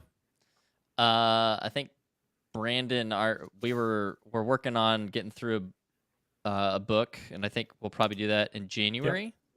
Yeah, so the book we're reading is Jonathan Haidt's book, The Coddling of the American Mind. So good. It's a brilliant book. The man is a genius level psychologist, and he deals with like social media studies and how it affects children and their brains, teenage adolescents and their brains, and adults. And then he also just talks about different things in the book of like, how people are exposed, or the lack of exposure to certain things creates basically a softness, whether it's your immune system or mentally, your ideology, those kind of things. So brilliant book. We're definitely going to dive into that. We're going to dive into, the dangers of social media for our adolescent teenagers, especially for fathers. So yeah, there's plenty of other topics I could bring up as well if you guys like, but I'd like to kind of go around and hear what everybody else has to say too, for sure. Yeah. Dustin, you got something? You were Yeah, about to absolutely. cut in earlier. No, yeah. Well, I'm so excited about coddling the American mind. The quote that really got to me was, "Prepare the child for the road. Don't prepare the road for the child." That's kind of what in the intro it starts out with that. And it just makes so much sense. Our culture has done so much to make things as safe as possible, both emotionally and physically, for children. And it's led, and I say them, I mean, this was an issue for me. We talked about the everyone gets a trophy, situation I had growing up. I think I was coddled a little bit, in a lot of ways. And that's kind of an embarrassing thing to say, but looking back on it, I'm glad I had those experiences for myself, because I think I'll do a better job with my son, and I'll recognize that there were times that I'll be really tempted to step in, and I won't do it, because he needs to fight his own battles. And, we need to prepare our children for adverse situations rather than just protecting them from everything. That's a really, scary situation. Absolutely. So excited to do that book. I think we're going to have a lot to discuss, and that's a really huge one. As far as, aspirations to improve, I'm really excited to discuss our personal annual review all together. It's that time of year. Again, we don't do so. As a personal trainer for a decade, I saw 99% of New Year's resolutions peter out. They don't work. They're not targeted well, and the problem is, here's why they don't work. It's because they're not. They're just aspirational. Well, it's like reactionary, right? It's not like you're doing it for some external factor. It's not from within. And so after the motivation wears off, there's no discipline to keep driving it forward. Yeah, right? discipline and loving it. You have to be passionate about it. Yeah, that's exactly right. Unless you see otherwise. I mean, that's kind of how I always figured they failed or petered out. I think you guys know what a SMART goal is. Specific, measurable, actionable, time-bound, and realistic. I forget what the R is. Yeah, realistic. Realistic, yeah. And so very, very few goals are actually SMART goals, right? If I'm 300 pounds and I decide I want to get a six-pack, next year, not realistic, right? It breaks that one. Right. I just want to be in better shape, not time-bound or specific, Right.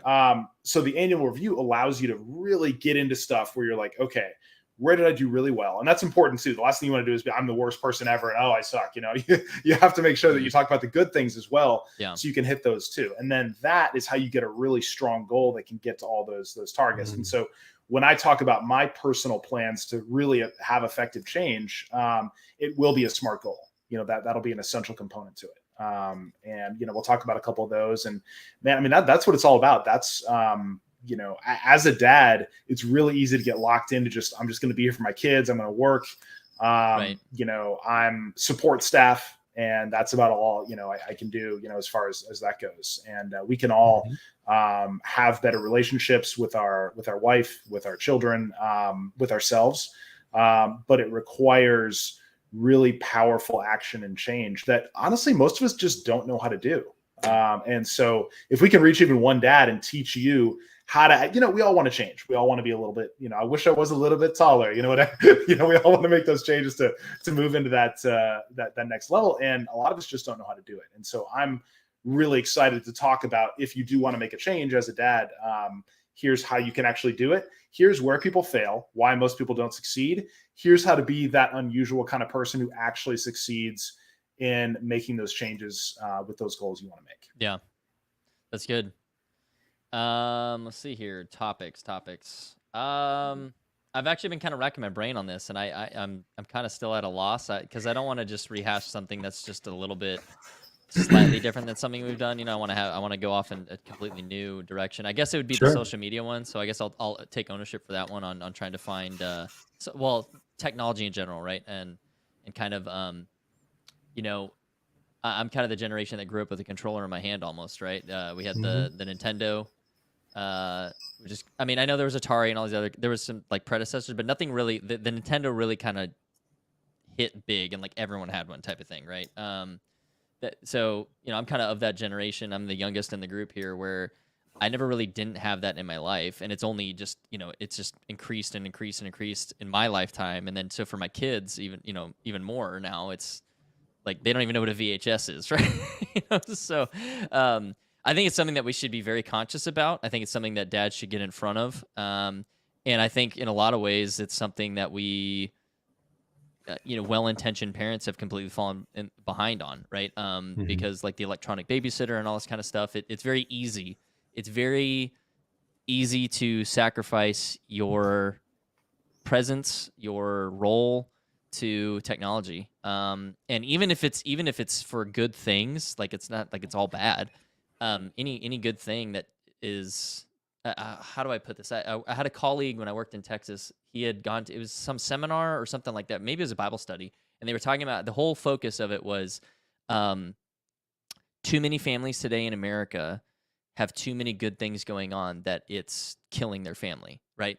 The son's playing football, the daughter's doing this, the dad's doing that, the mom's doing this. And you're all doing these really good, they're positive things, or you're volunteering, like you're doing these great things, but then there's no time for family. Technology is one of those things where it can just completely suck up that time, Dustin, like you were talking about. So I think that would be a really good episode for us to hit relatively early in the new year, I think. And I'll do a little thinking on maybe if we tie it to a book or just kind of go with our personal thoughts on that, and maybe personal plans of action for how to mitigate it. But the other risk with that too is just the exposure to things that your kids shouldn't see. There's not a lot of age restricted stuff anymore, and I think that started kind of in the 90s, right? With advertising, started getting really aggressive with sexual stuff, alcohol, drugs. Like the filters were just really relaxed through the 90s and 2000s, and now with stream this, YouTube that, your kid is literally a click away from stuff that they probably shouldn't see. So there's a serious element to not sheltering your kid, but it's just common sense. Hey, this is a topic for someone who's 15, not 5. Right. And I think that would be something that I think everyone can benefit from today. Not even single guys who maybe want to be a dad one day. I think it'd be a valuable thing to take forward. So that was my thought on a topic. I don't know if we need a guest for that one. I think it'd be cool to just have us maybe talk about it, and then maybe can revisit it in the future with someone who's maybe an authority on that type of thing. But we'll see. Sure. Well, one thing else I'd like to do is for our viewers to kind of be challenged with us. We want you guys to interact with us more, and let's set some goals together. And we always talk about, one of our mottos is climbing the mountain of fatherhood together. Let's climb. Mm-hmm. Let's all start climbing together, man. Let's read more books. Let's grow we do this every 2 weeks. 2 weeks is plenty of time to read a book with us, to listen to it on a car ride or whatever. There's no excuse for you guys not to grow with us, and let's improve each other's lives. If you guys have feedback on the show, if we could do something better, if you can help us in any way, please don't hesitate to let us know. We definitely want to start getting more user feedback. We want to get you guys involved in everything, and you can give us topics. Let's start doing that as well. Asking our guests, what do you guys want to see? What topics are near and dear to you? what stories or people that have stories do you want us to try to reach out to? Because this is definitely something we want to grow, and we want our viewers, you guys as fathers, to be on that mountaintop with us. We want you to see, everything we see, and share your thoughts with us. So that would be my challenge to every one of you. Just go ahead and give a comment, drop a comment below, or, comment on any videos live, and we will interact with you guys and try to figure something out. So this is a good plug to subscribe to the channel. According to the analytics, about 60% of you have not subscribed, but you watch our stuff. So click the button. Second, we have a Discord. Join our Discord. That's probably the easiest way for you to maybe throw ideas out there or questions. We will be I'm pretty responsive to Discord because I have it ping me. I don't have a lot of other things ping me like that. So that's a good one. Comment on this video if you have things that you'd like to see coming in the year 2023. It's weird to say that out loud, but we are a mere 2 weeks away from 2023. So comment. We have a Facebook group. We got an Instagram page. But I'm at Twitter, all the socials, basically. If it's out there, I'll put the links in the description here. But yeah, that's the challenge to the audience. We'd love to make this a growing, living effort that is going to be beneficial to dads out there. Yeah, so thanks for bringing that up, Justin. I think I hit all the pluggy type things. And we'll probably think about doing some giveaways here every now and then, every so often, maybe once a quarter or something like that. So it behooves you and other people who might somewhat have interest in this to maybe every now and then check in, because there might be some goodies out there in the future. But there definitely is a goodie already being stored. We are waiting. So pay attention.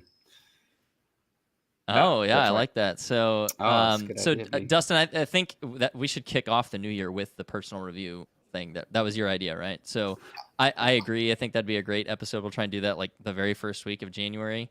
And then once we've shown that format, maybe we can do a giveaway based off of if you want to do your own personal one. Maybe you don't feel comfortable posting that on YouTube or something, but if you join the Discord, maybe it's a little more private. You could PM us or something if you want. But yeah, we'll maybe think about putting something together for best personal reviews, because I think that would be, like Dustin said, it's not a New Year's resolution. It's a tangible, measured evaluation of your last year, and so that you can identify ways to improve in 2023. So again, it's weird to say that, absolutely. but I feel like when we were kids, 2023 was like the futuristic timeline where all the post-apocalyptic movies, were set in, and here we are. So hopefully it's not post-apocalyptic, but yeah, right. I'm waiting for the hoverboards from Back to the Future and the flying I know. cars. That was like 2 years Where's my ago, right? hoverboard? Yeah. No, they do have them now. Yeah, in the water ones. So one of the things we want to give you guys previews as far as some of the topics I'd like to cover personally in the next year is going to be self-confidence. It's one of the things I personally have struggled with a lot, self-esteem and self-confidence. And there's a really good book by Ed Milet. It's Self-Confidence and Becoming the Best You. So that's a really good book. There's also one that I'd like to cover that would be, the topic would be based on growth, like we're talking about right now. It's John C. Maxwell, and it's the 15 Invaluable Laws of Growth. It is an amazing book. I can't recommend it enough. And then one that's near and dear to my heart because of my son would be a book related to neurodivergency and ADHD specifically. There's a book, Joanna Brain. It's ADHD, Raising an Explosive Child. And it's an incredible book, especially for dads that have to deal with ADHD. So I feel like these topics would be really, really, really good to cover, especially for dads out there that deal with these things on a daily basis. And self-confidence is one of the things that I've seen a lot of dads struggle with because they don't get the affirmation from people in their lives when they work hard and they provide and they do things. Granted, every dad should be a good dad. That's a normal expectation, but appreciation and accomplishment should be, spoken about. And I don't think a lot of dads get that. So having self-confidence from within and having the right reasons of why to do things, I think that's a really important topic that we should cover for dads. So I think it'll benefit you guys.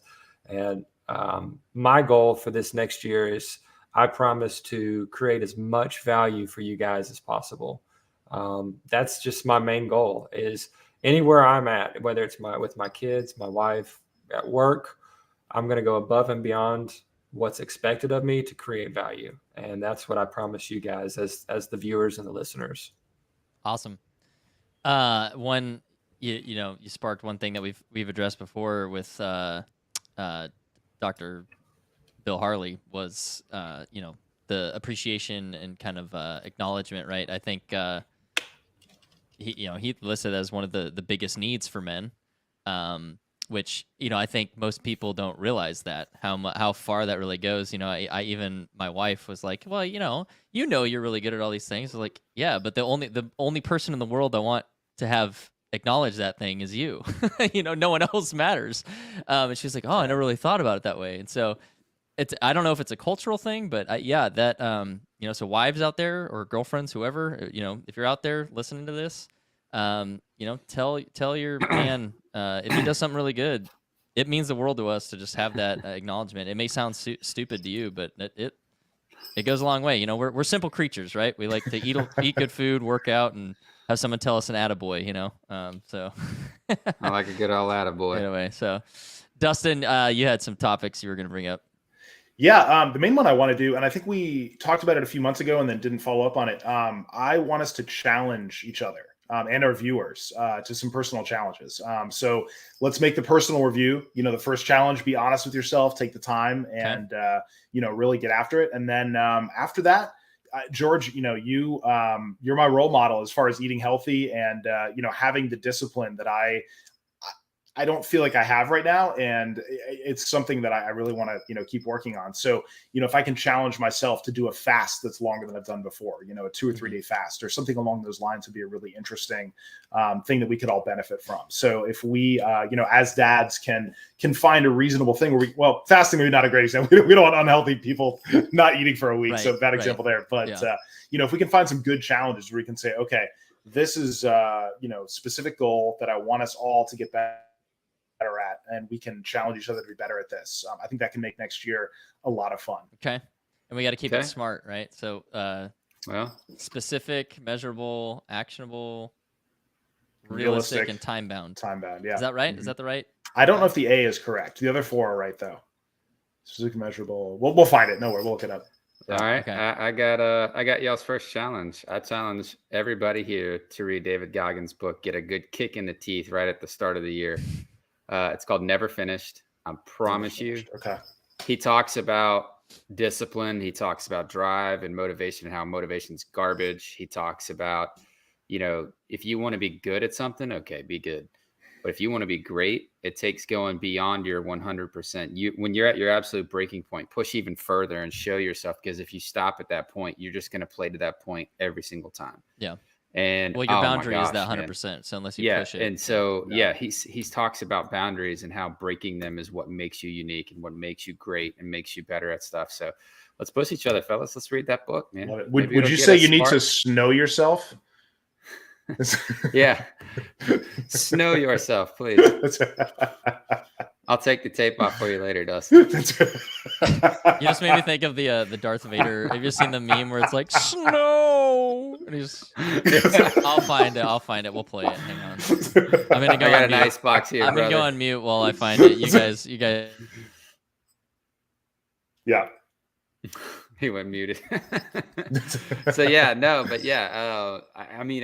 tell you what, like if there's anybody who's ever motivated me or like not motivated, but given me a good kick in the butt, it would definitely be David Goggins, man. That man just gets it. I mean, the guy who's an ultra marathon runner, runs 200 miles at a time. I mean, you're talking about a guy who's 300 plus pounds. And then now he's, one of the most in shape people on the planet.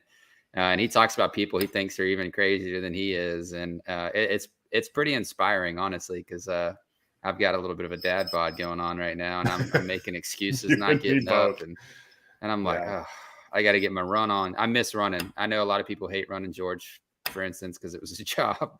But and I don't have a 100-pound rucksack either. But I just love running. So, yeah, that's definitely – I got my new Beats in-ear noise canceling headset. I'm stoked, man. I got a lot to live up to. I got some changes myself. I know, Dustin, you admitted some things that are hard to admit. I've got a lot of things I've got to work on in my household and for myself. So I need some changes myself. I think that starts with mental health. My mental health is probably not where it should be. I've been giving up too much to my career, to everything else, and not enough to myself, and then just taking some time to kind of give me some love. And so I think I'm really going to try to get that going and not find motivation, but find the discipline. Because George said it best: discipline is where it's at. Motivation comes and goes. It's absolute BS. Discipline is what carries you through. It's kind of like the difference between like happiness and joy. Like joy is like it's a permanent like commitment, like decision, whereas happiness is an emotion that's fleeting. Motivation's the same way, right? Like you slept really good, you had a good meal or whatever, like, yeah, I'm going to take on today. What if you didn't sleep good? Oh, I don't feel like working out today or whatever. It's like motivation. Yeah, it's great when you have it, but it's gone like that, right? So that's where the discipline, the second anyone can do anything hard or whatever when they're motivated, but that's a temporary state of mind, temporary feeling. The second you're not motivated, that's where discipline exists. And if you have no discipline, you will never accomplish any goals. Maybe not never, but hardly ever accomplish any meaningful goals, because you're not always going to want to do it. You're not going to feel good, at least one day, right? So yeah. Anyway. I mean, I guess another goal I would have, and this is the last thing I'll kind of admit to, but like we were talking about it earlier, like we were talking about discipline. Well, self-discipline's a big thing. And one of my downfalls is letting people elicit a response from me. I've got emotional intelligence. I know that. I use it every day, but I let people get the best of me sometimes. And I'm the first person to just pop off. And I don't want my son being that person. I want my son to look at me and say, Dad's always calm and cool and collected. And for the most part, I am. I'm a very chill guy, but when it comes to certain things that rub me the wrong way, I'm very boisterous, just because I don't hold things in, but I need to kind of approach things differently. And I think, Dustin, you've kind of inspired me a little bit with what you admitted to. I think I've got to admit some truths to myself and do it, like you said, a review and work on that. I think that's a big thing for sure. So that's awesome, Justin. Yeah, no, of course. That's wow. That's huge. Yeah. Cause we all, as dads, have a lot to lose, and someone's always going to have something nasty to say to us. And it's real tempting to, throw some hands, and, you can lose a lot in that kind of situation. Try Jesus. Don't try me. Yeah. There you go. Cause I throw hands. Yeah. I mean, Justin, I'm a lot like you too, right? I'm really passionate, really just like real fired up. And I think it was actually not too long ago that I saw like a really very real world example of someone exercising that restraint, and it really hit me. And I was just like, okay, I need to really grow up in that way. And it's I'm not going to name anything. I'm not going to go into all the situation, but basically a good friend of mine, a family member of his wife, was just saying some outrageous things like to her face in front of everyone at a get together. And he's like bigger than Dustin, very, very physically capable individual. I'll just put it that way. Didn't get angry, didn't get his blood boil. He just calmly said, okay, I think that's enough. It's time to stop, and just totally diffuse the situation. And I thought for sure, I'm like, oh, someone's going to die tonight. Like, because it's like the Green Mile. But in the moment, I was like, whoa, because I probably wouldn't have been so cool if it was my family, someone saying it to my wife and all that kind of stuff. And I was like, okay, that was a learning moment for me. And this is maybe 6-7 months ago or something like that. But that's definitely something, kind of diffusing the fight or flight response and engaging your higher brain function. And there's a lot more at stake than There's more choices. Yeah, well, it's not teenagers. You're not teenagers in the schoolyard anymore or whatever, right? You're a dad. You have a job. There's people that depend on you, and if you say something poorly or do something poorly, it can have really long-term effects that affects a lot more than just you. So, well, let's be real too. Most of the times when people lose that temper, it's not going to be at those kind of grandiose situations. It's going to be at your kids when they test you. Yeah.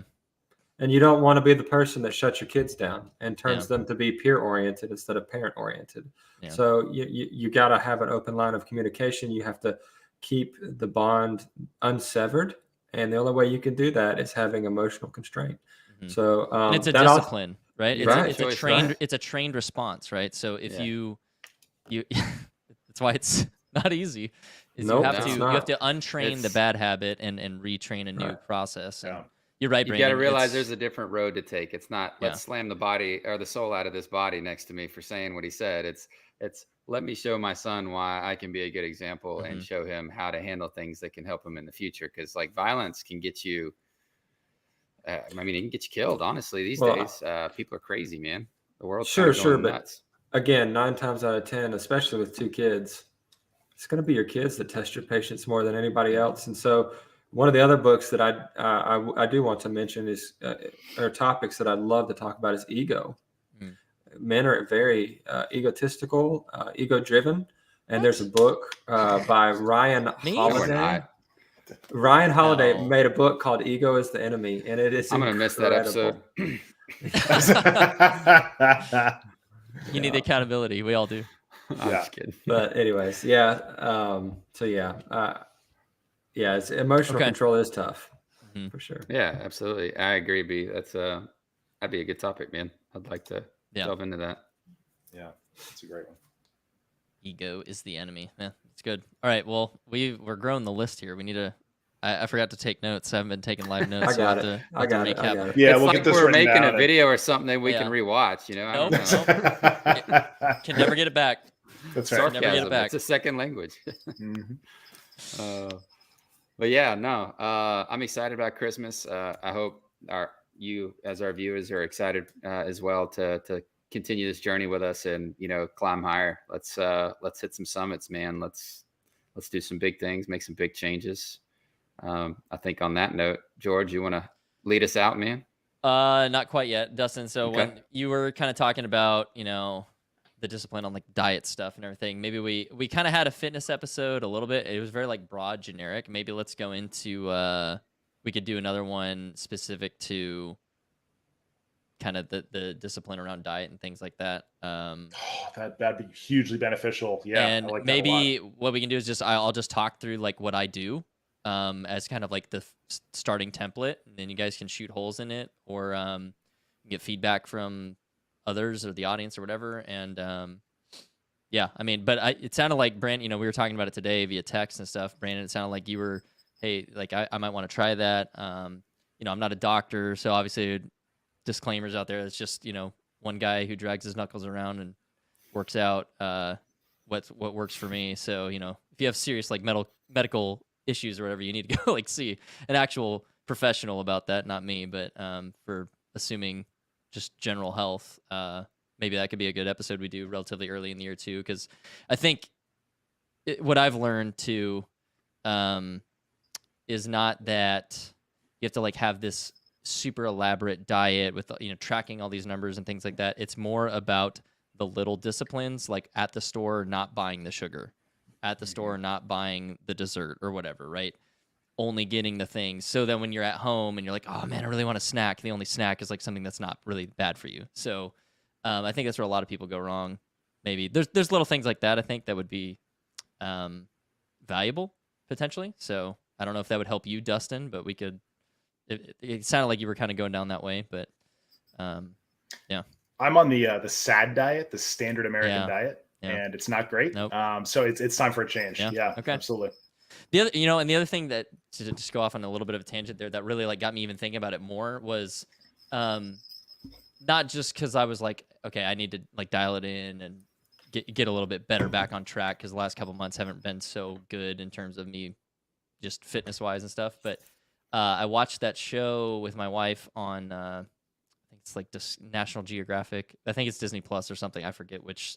One of the many 50 streaming services out there, but it's Chris Hemsworth and it's called Limitless. Disney Plus, yeah. And I think it's like 5-6 episodes, but each one he's trying to like. Long story short, he did this huge test, and he has a genetic factor that he's like way more likely to get Alzheimer's, like way beyond like the average person. So he was like, oh well, okay, I need to like really take my health seriously for longevity. Not, he's obviously a very healthy individual, right? I mean, he's Thor. And he also has a I want to look like him, But it was really interesting to see all these different episodes and how there's things that we can all do kind of in our data. We don't have to go to these big extremes like he did for the show, but there's some little disciplines we can all impact in different areas of our lives that have massive impacts on long-term health. And I'm not talking about like how strong you are. It's cellular regeneration and just there's all these things. It's kind of like a domino effect. If you have like one unhealthy thing, it kind of triggers a bunch of other unhealthy things. And so it's kind of breaking those chains and kind of restarting your body. And the way we live today in the modern world with technology, and we're comfortable in offices and stuff, we don't push our bodies and get outside in ways that, historically humans have on this earth. So there's a lot of things that you have to be very disciplined about now, because it's not like everyone does it. It's kind of a little bit of a weird thing to do. And to your point, Dustin, it needs to be smart, right? You need to hold yourself accountable, get other people involved if you have to. So yeah, I think we could have a really good kind of discussion on that one, kind of just free form. But that kind of kickstarted that in my head when I was watching that show. Yeah, and I was like, okay, yeah, I knew some of the stuff that they'd gone into. I'd kind of learned that myself, but to have it reinforced on that show, and they really go into the science of it too. It wasn't just like, it wasn't some stupid little show where it was like a reality thing. It was very, very measured and thought out. Chris is a absolute monster to speak on. I mean, you said he's Thor, but like outside of Thor, he works out and he has an actual workout program, and it's got like nutrition and everything involved. And I followed one of his buddies who is the nutrition guy on it. There's the link right there, but that's his program. It's called Center. And let me tell you, man, he's got some guys that would do the workouts. They're unbelievably in shape, and they can take you from mush to, solid Greek god. So, and it's not bad. I've got a few friends who've tried the program, really loved it. I have not. Unfortunately, I need to. But yeah, no, that'd be a great one to look at if you guys are looking for options for a good plan, because it gives you everything you need to be successful. So, speaking of Hemsworth, there's voila. There's an answer to that. But alrighty, any last thoughts from anyone? Did we spawn another thread? Yeah, actually, I do want to say one thing. We're talking about giveaways. I actually am going to give something away. I will figure out what that will be, but whoever gives us the best topic for us to cover, whoever does that in the coming months, I promise I'll make it worth your while. We're going to get you guys something totally good. Subjective, as voted on by us. So for sure. Not legally binding, but yeah, it will be a giveaway. All right. So yeah, leave your thoughts for topics you'd like to see in 2023 in the comments, or on our Discord or Twitter, basically anywhere. Just tag us at, the Present Fathers or whatever, so that we get the notification and the topic you'd like to see. And we'll kind of compile what those are, and we'll vote amongst us and reach out to the lucky winner in the coming, say, maybe month and a half, given time frame here with the holidays, on what that'll look like. So more details to follow. We'll publish it all out on all our socials so that you have the details. But you can get a head start right now by posting about what you'd like to see in 2023. And with that, I think we're going to call it a wrap. So let's just recap real quick. Merry Christmas to everyone. Have a happy New Year. Spend time with your families. Cherish this time. Be present with your kids, with your family, with your friends. If you can't be with them, give them a call, something like that. I know a lot of people are either deployed or working. If you're EMS and fire and things like that, you're probably working over the holidays. So just, thank you to all of those who continue to work and kind of keep us all safe. And even if it's not something as glorified as the military or service, if you're still unable to be with your family due to having a job and things like that, thank you for working and being committed. And, hopefully you can make up for it on the back end. And the final thing that we would implore everyone is to consider either volunteering or donating to St. Jude. I want to give a huge shout out to Scott for his time tonight, sharing his story. Just really incredible that not only was he a patient back in the 90s at St. Jude, but now does a lot of great work with them in his professional career and the legacy that he's leaving, as well as everyone that he works with. So in this Christmas season, if you feel so inclined, please give to St. Jude. I think I can speak for everyone here. We're probably going to do the same ourselves, and it's a great organization. It's great to hear Scott speak tonight, and we'll definitely want to have him back when he's got a little bit more time. Hopefully they're having a good drive right now. So, gentlemen, great episode. Good to see you all.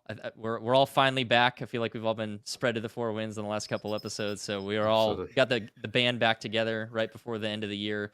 This concludes the final episode of 2022. You can find us in 2023 with our next episode that will cover personal reviews. Dustin will share a template. We'll put that on Twitter and stuff, and we'll roll with that. So have a great Christmas, everyone. Have a happy New Year. And we will see you in the next year. Take care.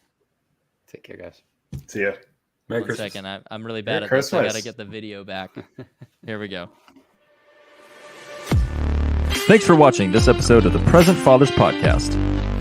Please be sure to like this video, subscribe to our channel, and turn on notifications so you can know when we go live next. Also be sure to check us out on Facebook, Twitter, and our Discord channel.